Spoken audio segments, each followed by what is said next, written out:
How's it going, everyone? I'm Donovan and this is How to Happy. In this video, I'm going to be talking about how positive thinking is about directing your limited attention in beneficial ways. I'm sure we've all heard it in some form of another, different people spouting that positive thinking is the answer, it'll fix everything, it's going to make your life perfect, something to that extent. I've probably even said something along those lines. So what is the deal with positive thinking? Let's dive into the nuances a little bit more. A common perception of positive thinking is that you should always just meet every situation with this overly bubbly type of positivity, right? Like if your spouse gets sick, then you're supposed to think like, wow, they're sick, that's great, that's so amazing, this is awesome, I love it.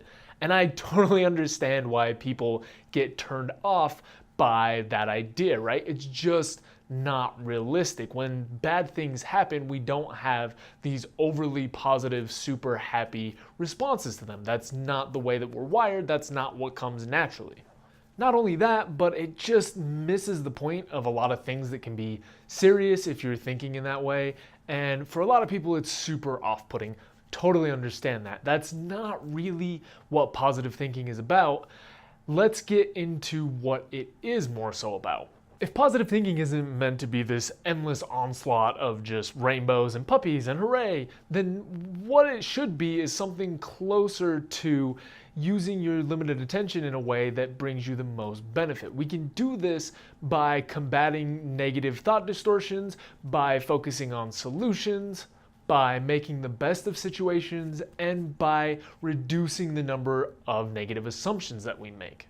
At any given time, we're only able to focus on one thing. So to make the most of our focus, our limited focus, we should be creating thoughts that are most useful. That's what I think positive thinking means. So let's go back to our example of having a sick spouse. So let's go through a couple different options of how you could react. One potential reaction to your spouse being sick is, oh my gosh, they're sick and this sucks.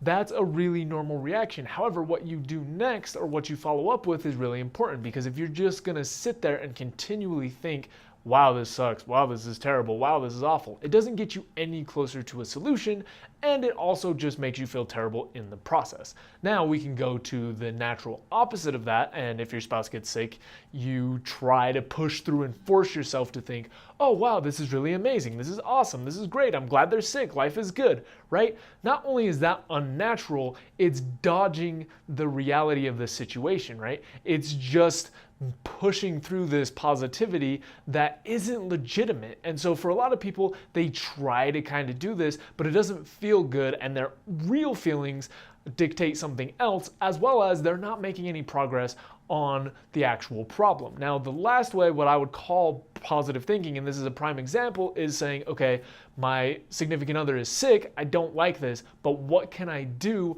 to improve their life, right? That's really kind of addressing the situation, but not dwelling on it, and then finding ways to actually improve the situation. To me, this is what positive thinking is about. It's about becoming productive. It's about reducing the amount of time we spend in negativity. As much as possible, it makes sense to apply this to all of our thinking. So whenever a problem or a situation occur, when it comes in, of course, you may naturally have a negative reaction, but instead of dwelling there, you're gonna find a way to get out of it and do something productive. Again, I think this is the best of all possibilities, because you still address the situation at hand, right? You still have a realistic response, which is to be frustrated or upset or whatever else. However, you don't stay there. You find a way to quickly move out of that state and then find a way to implement a solution.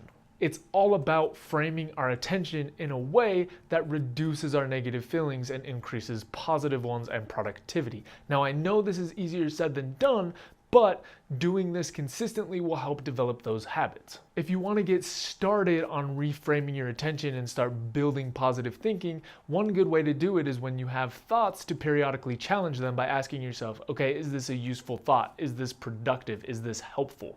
If it's not, then you're going to want to take a second and see if you can reframe the situation in a way that's either more positive or more productive. Now, I know positivity is difficult, but it puts you back in control of a lot of these situations instead of really dwelling on negativity and being stuck there. Let's move on to the exercise section. 1. Think of a recent situation that bothered you. How can you reframe it more positively and productively? That's all I've got for this video. As always, if you have any questions, comments, topics you want me to cover, feel free to throw them down in the box below and I'll get to them as soon as possible, and I will see you next time. You can check out more content at howtohappy.com. Also, don't forget to subscribe so you can stay up to date on the videos. We've also got a Twitter, Instagram, and Facebook that you can check out. Reflect, take action, and enjoy life. See you next time.